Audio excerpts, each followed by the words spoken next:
This gang. Yikes. 5 on the floor, ride for my dogs. Where here's the thing, you can check the score. Hustle hard, couple scars, wearing bubble frauds. Just like Butler said, you in trouble, y'all. Kept the flow playing, got it all banned. Y'all seen the block, stop with one hand. And Pat we trust, it's power, have the guts. We're here to bring the heat, y'all can hang it up. Welcome to 5 on the Floor, a daily insider show on the Miami Heat and the NBA, featuring Ethan Skolnick, Greg Sylvander, and Alex Toledo, plus others from the 5 Reasons Sports Network. Welcome back to the latest episode of 5 on the Floor Live. I am your host, Greg Sylvander. Tonight's floor plan with me, we have Alex Toledo. You can follow him, Toledo, at Tropical Blanket. We have Brian Fonseca. You can follow him at Brian Fonseca NY. We have Alejandro Villegas on the ones and twos. You saw him for a moment here, but he just snuck out. But you're always welcome to stay, Alejandro.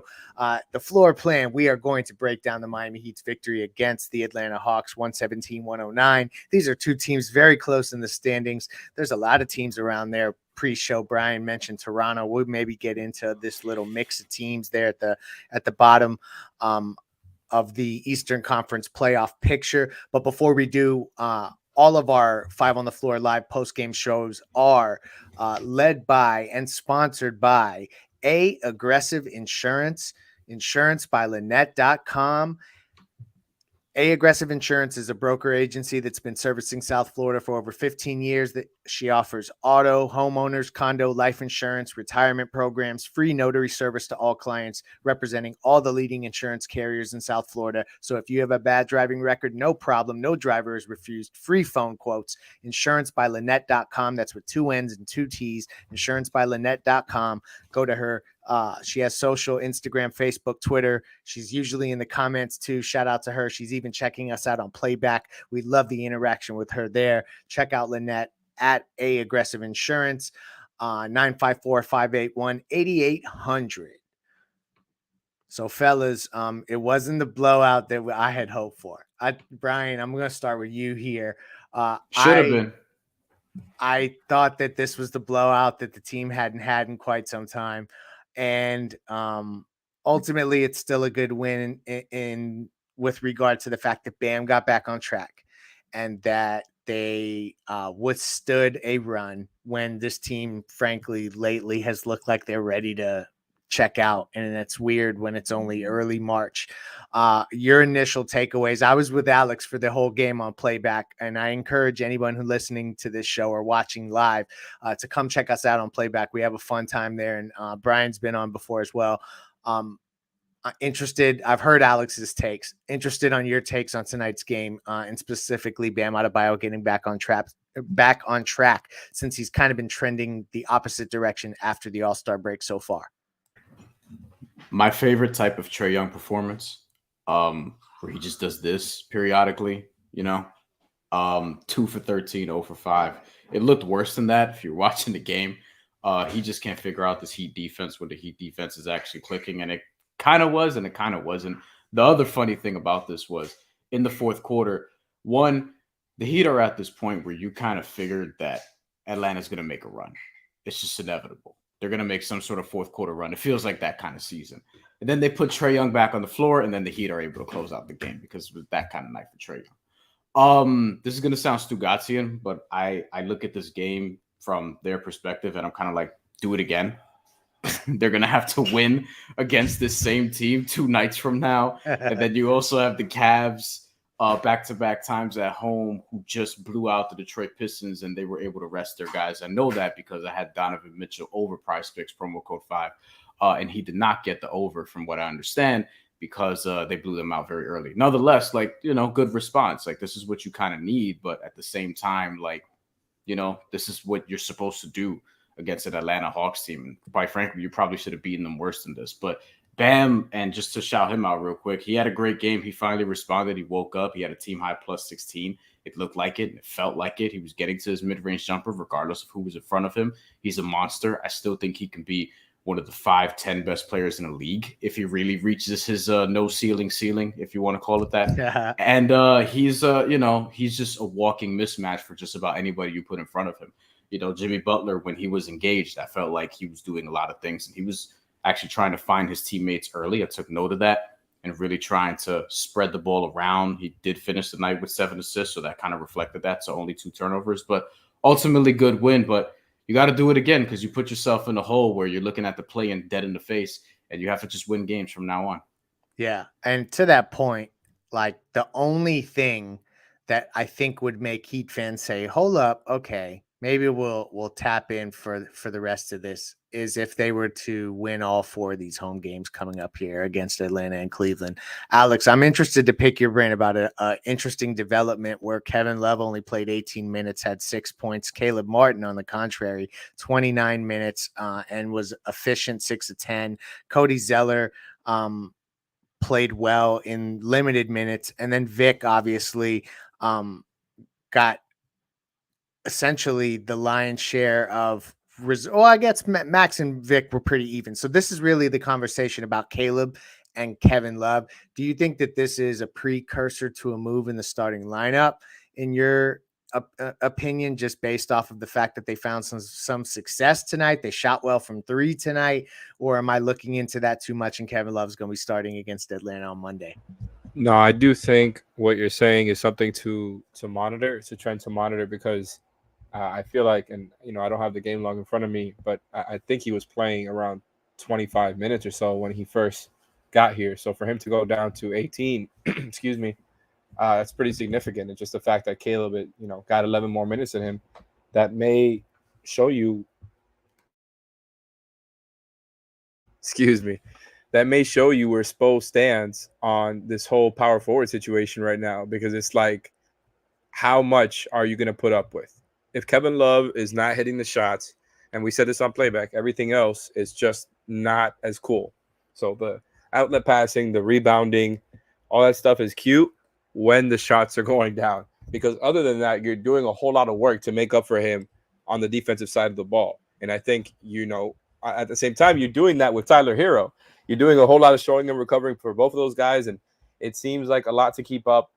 And as a result, if it's not a specific matchup thing, I think Caleb is probably the closer. I think the leaning into the defensive identity stuff that we talk about, that's probably the case. They need to lean into defense, lean into turning over the ball. Like, that's just who they are at this point. You can't get away from that. And so Kevin Love may be a closer on nights where he's feeling hot. Other than that, I'm not sure. Like, tonight wasn't even necessarily a night where they really won by their blueprint this season. They didn't, steal the ball a lot and force a lot of turnovers. They turned over the ball a good amount tonight. More than Atlanta, 3 more. Yep. Yeah. And so they didn't win the turnover battle tonight. They did win the rebounding margin, and they just got a good game from their front court and specifically their defense. You got 5 of 27 combined shooting between Trey and DeJounte. And that's what it comes down to. Like, they have their defensive game plan on those Hawks guys. And I just think they executed it to a T. And that's just kind of where everything else comes from. There's not as much pressure on the offense when the other team just can't score. Yeah. So, they got some stuff from their role players, but that's what you're kind of expecting. It's like, yeah, let them hit a few shots. It's not going to be enough. And not only that, you hit more threes than the other team, which is very rare. The Hawks only hit 9 threes, so they were doing their best impersonation of the Heat tonight. The Heat shot well percentage-wise, but they just, they hit 12 threes, and that's just kind of all they need to win some of these games. Like, just don't be awful. What was it, 12 of 35 tonight? Like, don't be awful. Well put. And so I think, like, they have a blueprint to win, and it's good that they were able to kind of win in a different way tonight. You got a great game from Bam, very good game from Cody Zeller, good game from Caleb. I think Jimmy had one of his quieter games since he didn't go off scoring-wise. He didn't even get to the free throw line a whole ton. Bam did that tonight. But Jimmy did enough. Like, he did what he needed to do. He did his job.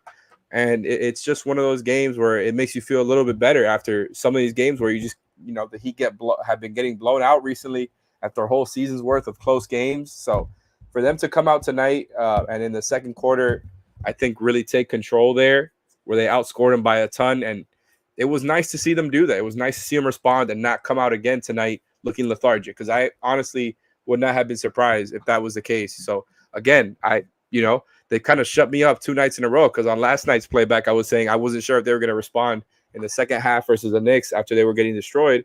And then, tonight I wasn't sure how they were going to respond, and they did it both times. So that's what you can take away good from it. Nothing is fixed, but they did what they needed to do tonight. And something they also did that was an adjustment, Brian, is the no Jimmy and Bam minutes were significantly reduced. I think we were counting them on the playback watch party that it was like a minute 20 or something like that they went without the two of them, and that's essentially what they squeaked by. I don't know if that changed after they got up big, but essentially when it counted at initially until they made the comeback, it looked like they went away from that. What has been your perception of the fact that all the fans are screaming, no, don't go anytime with Jimmy and Bam both not on the court? And it seems like they've had a blind spot to this where over and over they've done it. And tonight, finally, they reduced it. What are your thoughts on those minutes? The fact that Tyler hasn't been able to anchor those units. Interested your perspective now as we look at the standings in the Eastern Conference updated. Miami's in the 7th spot with Atlanta right there. So this is that, fine line where you got to get these victories against a team right behind you. But the no Jimmy Bam minutes. What's your thoughts on that? It's really indicative of how inconsistent and honestly mostly just ineffective their guard room has been in totality. I think that's really what it magnifies, right? Because in theory, Hero was anchoring those lineups last year and won 6th man of the year. So all should be well. But he's been inconsistent this year. You have other guards who have been inconsistent this year, who haven't non-existent, who haven't taken a step forward, who refuse to take left-handed layups. Victor Oladipo, just utterly refuses. You know what I mean? And when you're looking at Gabe Vincent hasn't quite been the same this year, and Max Strus, I mean, he's just regressed straight up from a shooting perspective, right? And I think that's what it really highlights. And then you look at, and also when you had Dwayne Dedmon on the team, those minutes will kill you as well. Now, Cody Zeller fills in today, and he goes on, 7 unanswered points at one point. He actually made an impact and helped them get out to a nice lead in the first half. But really, their guards have to be better, and you're at the point now where it's you have a bunch of guards who are playing inconsistent. You have one who there's some spooky stuff getting circulated now about who's not even playing one on the team right now. We don't know if we're going to see Kyle Lowry again at this point. That's who I'm referring to. And, if this is probably for an off day pod, but what do you do if he doesn't come back? Right. And I think right now, though, with the guard room, they just have to be better as a collective and better both sides of the ball, but you're just not getting that right now. And that's why the non-Jimmy and Bam minutes kill you. And you can't really for any point or any extended period afford to have both of these guys off the floor simultaneously. That's just where you're at with this team right now. I know. And it's a harsh reality, and I guess it slaps Heat fans in the face because it's so counterintuitive to what we saw last year, where Tyler was able to really thrive in moments like that. And it was like a perfect role for him. And it's just weird that we haven't been able to get back to that. Want to tie a bow on this Atlanta Hawks game, look ahead to the next one.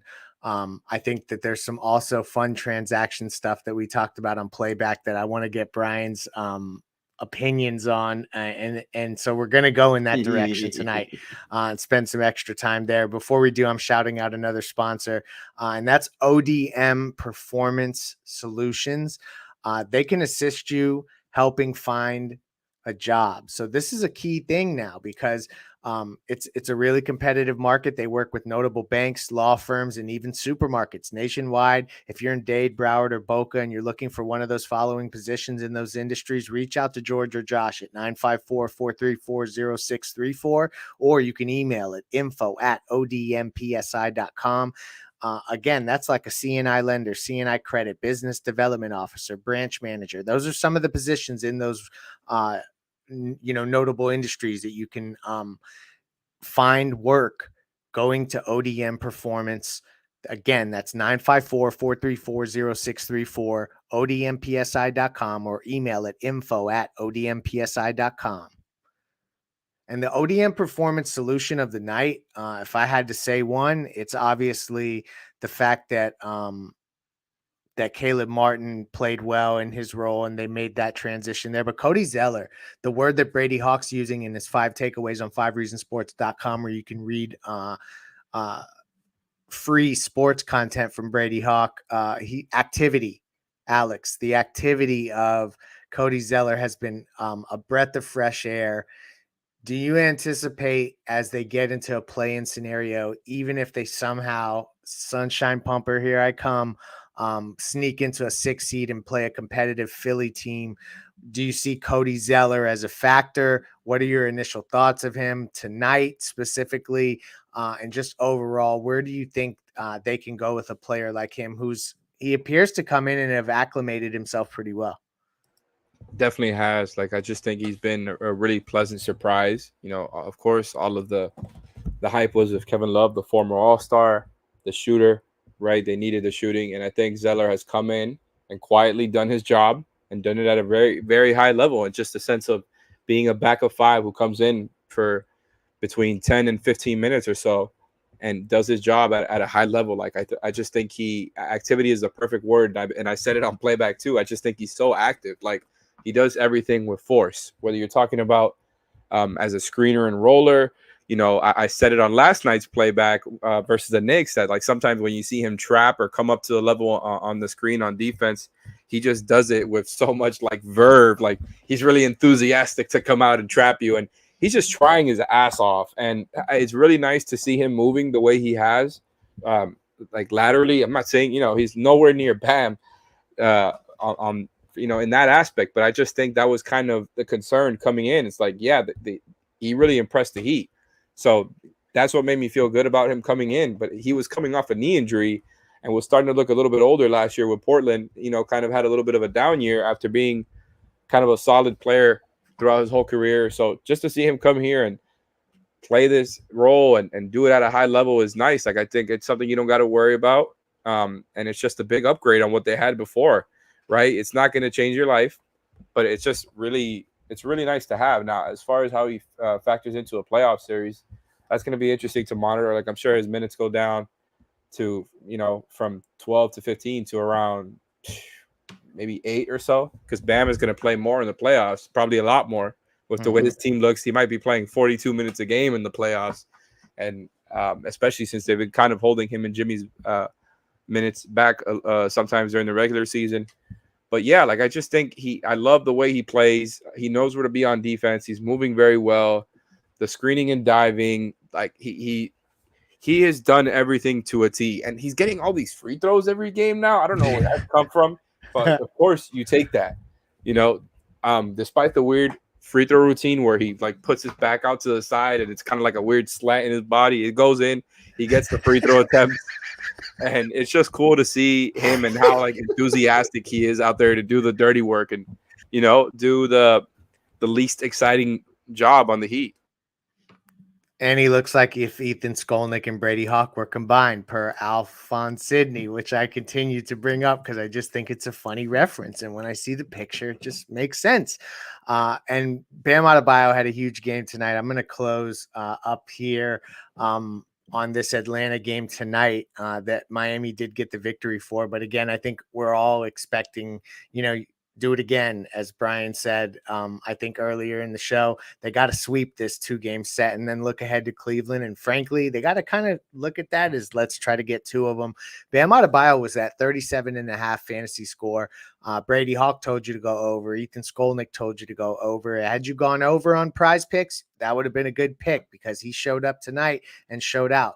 Prize Picks is daily fantasy made simple. It is the platform, I think, that is taking over the daily fantasy industry. Prizepicks.com. Use the code 5 FIVE to get into the action. That'll get your initial deposit matched up to $100. So don't forget to play Prize Picks. Use that code 5. You'll get your 100% match. And we're all throwing out picks all around the network. We're retweeting those picks out to y'all. And some people are cleaning up nice. I know Brian's had a couple flex plays that have worked out well and such. So definitely lean into Prize Picks. Use the code 5 to get your initial deposit matched.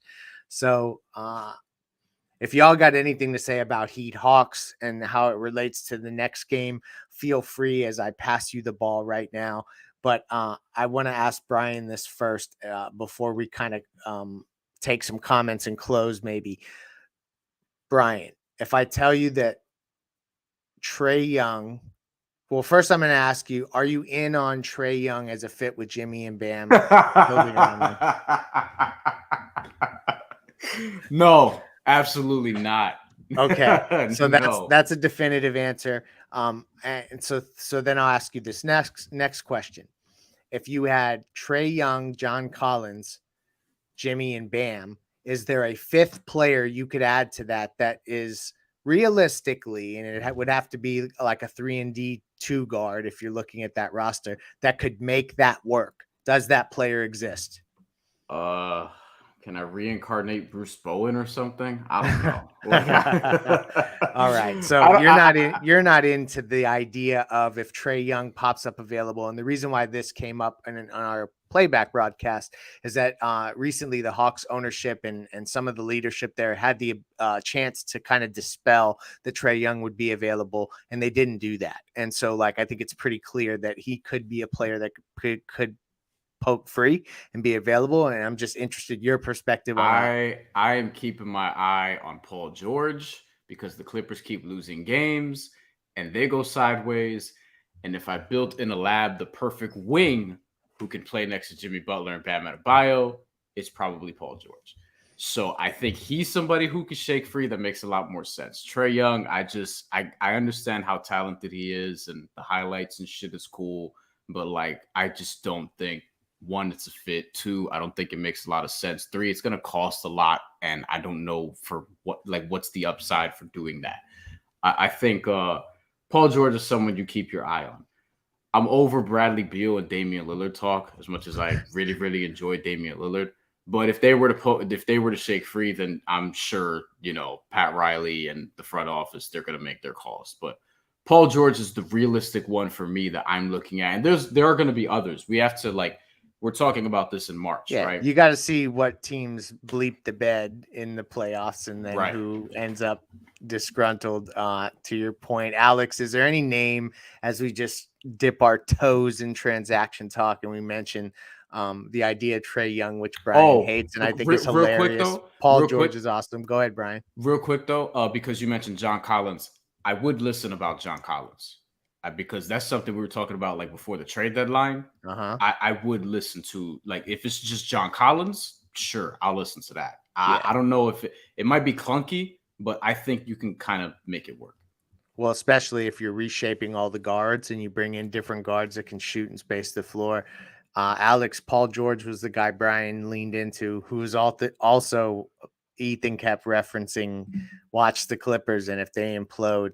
Are you also on the Paul George bandwagon in terms of the player, if we're leaning into the summer just for a minute here so that we all can kind of feel hopeful? Because even this game tonight, we're all do it again. Who do you like as that kind of linchpin player that they could go out and get as we kind of have some fun here at the end of the show? I mean, look, there's not going to be a better name out there than Paul George if he does, enter the market somehow. And so it's hard to disagree with what Brian's saying. It's hard to come up with a better name for somebody that fits with Bam and Jimmy as far as a superstar, all-star level wing fit wise. He's a good off ball player, good on ball player, awesome defender, of course. Even if he's not the defender he was in Indiana anymore, he's still good at that.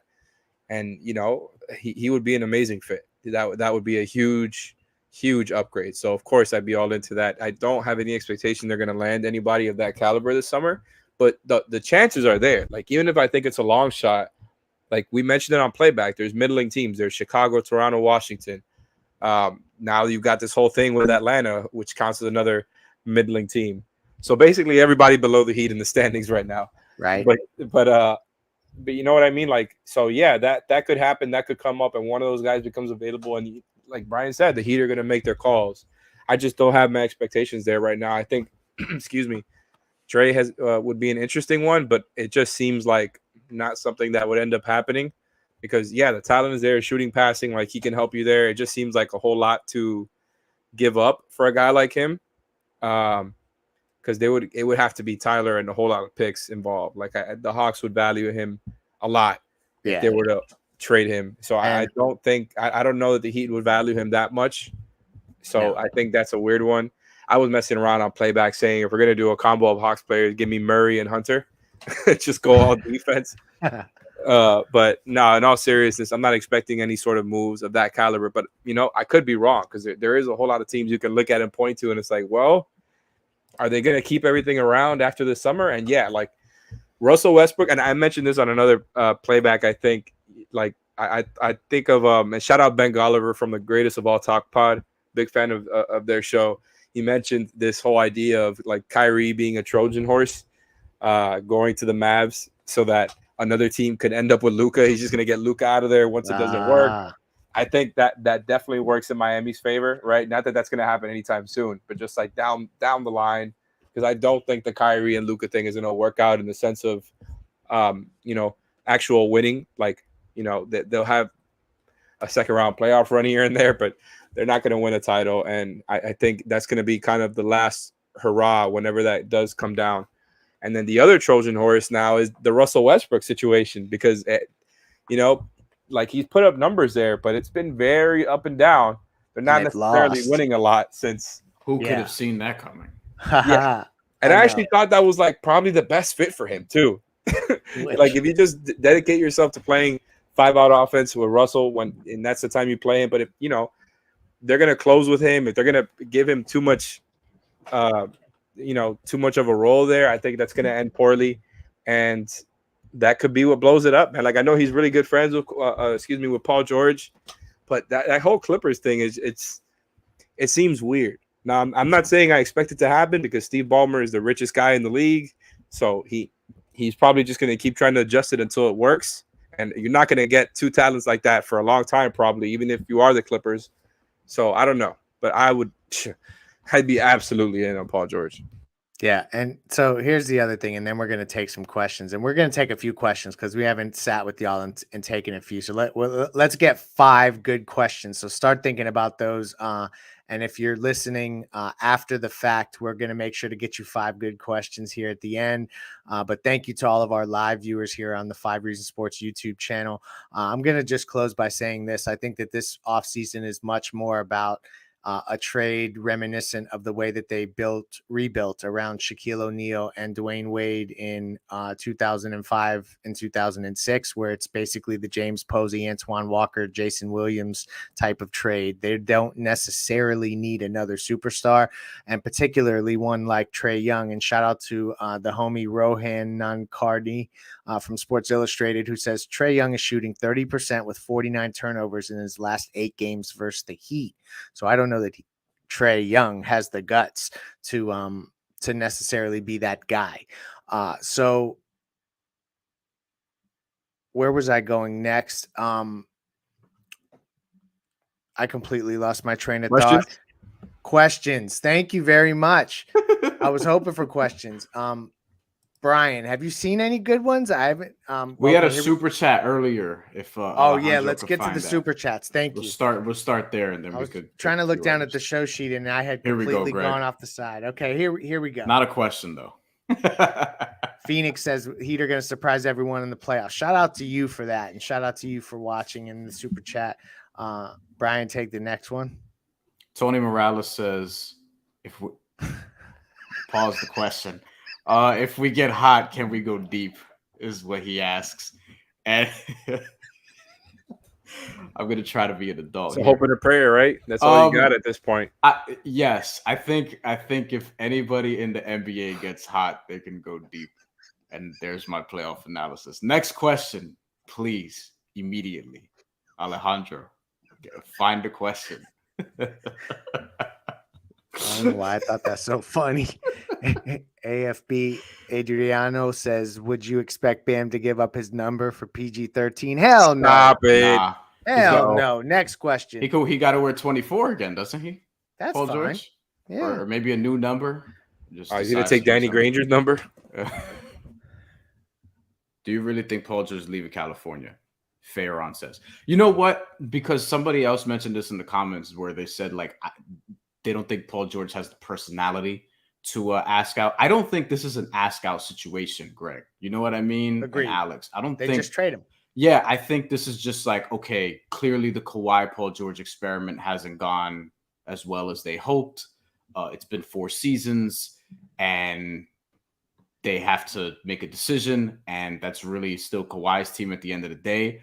Kawhi, I think, would be the one to potentially ask out, and then then you have a discussion about, like, if Kawhi shakes free, what do you do? And there's out. There's a lot there before you even get to the injuries in terms of, like, his team, supposedly, whatever the case may be. But I think with Paul George, it would just kind of be like almost like a mutual parting of ways, where it's like, it's not you, it's me. No, it's not you, it's me. And then they part ways, and then you try to get Paul George. Another super chat came in. Alex, this is all you. I mean, yeah, I think Cam Johnson would fit right in. I think that he would love to have him if they could. And I think the Nets in general and their roster is going to be really, really interesting this summer because they have a whole lot of guys who could help winning teams. So it's going to be interesting to see, like, which way they lean in because, of course, they don't really necessarily have to trade all their guys. They don't have to tank. But I don't think Cam Johnson will be available, frankly. I think that he'll end up being a nice fit in Brooklyn. I think they probably just hold on to him and Bridges. So that's why I was making the point about the Nets guys because, like, of course, Bridges and Cam Johnson, you would love either one of those, and you would try to acquire them and bring them on. But even besides those guys, like, they have other dudes who would help winning teams, like whether you need fours or shooters, they have some of those. Like, they have a Joe Harris, they have a Seth Curry, they have a Royce O'Neal. I mean, even like Yuta Watanabe was having a really good season this year. And I'm sure, like, there's other guys who Finney Smith, of course. Yeah. He liked Dorian Finney-Smith. Like, I like him a lot. I think he would fit really nicely. They just have a whole lot of those types of guys who would fit on winning teams. So even if, they hold on to Bridges and Cam, which is probably likely, they have enough there that's interesting for the Heat to look at. There was a Yurt question that flashed that I think Brian should get into this one. Do you think Yurtseven will replace Zeller? He's been playing well in Sioux Falls. I think they'll come back during this homestand. Not sure when. I don't think that that's going to happen as quickly as people maybe are jumping to that conclusion with his early stat line. What's your thoughts on Yurt and Zeller? He had 28 and 17 in Sioux Falls today. Damn. After he had a double-double yesterday. I was going to say, yeah. So he's back. It's Sioux Falls, it's G League, and he tore up the G League when he was on the Oklahoma City Blue before the Heat ended up getting him, but still 28-17 in the second game back. The Yurtseven thing, honestly, I think can be an off day, like a total pod episode, right? I think it should be the one tomorrow, not for nothing. But with Omer, it's like, I don't think he's going to replace Zeller this season. The question for me is, I mean, are you going to even keep him long-term? Because he's a free agent this year. And my line of thinking has been what they'll probably going to do is, because he can actually get some money from another team. I feel like so? I feel like not like a 3 for 30 or anything crazy like that. But I think another team can come in and try to take him because he's shown enough promise to where somebody else can give him a multi-year deal. Maybe a 2+1 or something like that, right? Wow. I'm surprised that y'all think long-term money would go to your just a small deal. Yeah, just a small deal. I don't even know what the numbers would be, but the like point a biannual exception for 3 years or something like that. Yeah, but the point is that it would be more money than Orlando Robinson, who like is tailor-made. You're gonna get the Kendrick Nunn, Duncan Robinson, Max Strus, Gabe Vincent type of contract that's gonna be a 2+1, maybe on the last day of the season, maybe it's in June, July, whatever. Like it seems like with Orlando Robinson, look, if you're gonna make these consolidation trades in the summer, because I don't know if we're expecting like huge moves, but I'm expecting moves. And you're gonna have to keep a guy like Orlando Robinson just to fill out your roster after you make said moves, right? Yeah. And he's just going to be cheaper than Omer Yurtseven. He's also younger. But it's like, if you keep Yurt, you're probably going to have to pay a little bit more than Orlando Robinson because he's shown some promise. For and sure. It's like, are you going to be able to do that? It's kind of like you have to see where you're at in June, July. But in terms of this year, I wouldn't expect a ton. And then I'm not even sure you're keeping him beyond this year just because of like math and business, not because of his ability or lack thereof. I put you on the spot, Alex, right now. Zeller or Yurt next season? Who do you want? Who do I want? Yep. Yeah, we're talking about who is going to help them win games. It's Zeller. Now, if you're just talking about a philosophical conversation where like, is it worth it to just try to have a young big develop behind Bam? That's fair. And again, like I just think Omer just hasn't had that chance yet, which is unfortunate. I brought this up on many pods this year, just that it felt like he was next in line before the season started, before he had all those setbacks. Then, Dedmon was that guy. Orlando came in for Dedmon after he was terrible, and then they acquired two bigs. So it's just been bad timing for him. And of course, he's had his injury setbacks. So it's tough because he did show some promise. And, people love to cite that time when Bam was out last season, when Yurt was putting up big numbers like that. And he got some good highlight tape out of that too, huh? Yeah. And it's cool, man. Like, I don't want to downplay it. I just think, it's kind of been overplayed by some Heat fans just because you see the big double numbers. And it's like, yeah, that means he could do it as a starter, or, not as a starter, just like as a big time rotation player. I'm not sold on that. I don't think the Heat were sold on that. Like, even if he was in line to be the backup five, I think like that you saw them try in the past to see if Yurt and Bam could play together, and they immediately went away from that because of the shot not being there. And I don't know, like I just think Zeller is more reliable right now, and it might end up with Yurt not being on the team next season because of what Brian's talking about, where it's like he may be the guy that they let walk, especially if they're already going to re-sign Gabe and Max, because it seems like they already have now enough bodies in the big man room. Yeah, it's the guards that need to get switched out. And I'm not even so sure they're going to re-sign Gabe and or Max at this point. Yeah, we were talking about that, but they would only be able to replace them with veteran minimum players. So they'd have to weigh, like, is it okay exceeding the cap to pay them a little bit more than maybe you would pay, you'd like to pay them maybe a little bit more, but they're tradable to some degree, and they're not vet minimum because your replacement player is not going to end up being potentially as good. That's the kind of the conundrum. It'd be a veteran salary thing. It'd basically be a veteran. You're right. Season ended today. Me and Gabe Vincent could talk. Max, I don't know, bro. Yeah, gotta see. Well, and the way that shooters can be found, I think you're right about that. And I think that these are all examples for everyone that we are going to have lots of good discussions for off day podcasts. It's really easy to say let Gabe and walk Max. It's really easy to say that until you're like, okay, what do you do now? Because they're not going to have cap space if you let them walk. They're not going to have cap space, period. And so everything this summer, if you're talking about a shakeup, which I think we would all like, it's going to depend on their trades, right? And so that's why I think they're kind of stuck into paying Gabe and Max. And I don't think, like I say stuck, and that kind of has a bad connotation. I think they've played themselves out of those big, scary contracts that Heat fans are absolutely terrified of. Like, I think people think, paying paying Max and Gabe is going to be another Duncan situation where you're paying them 5 years, $90 million. Like, they're not going to get that.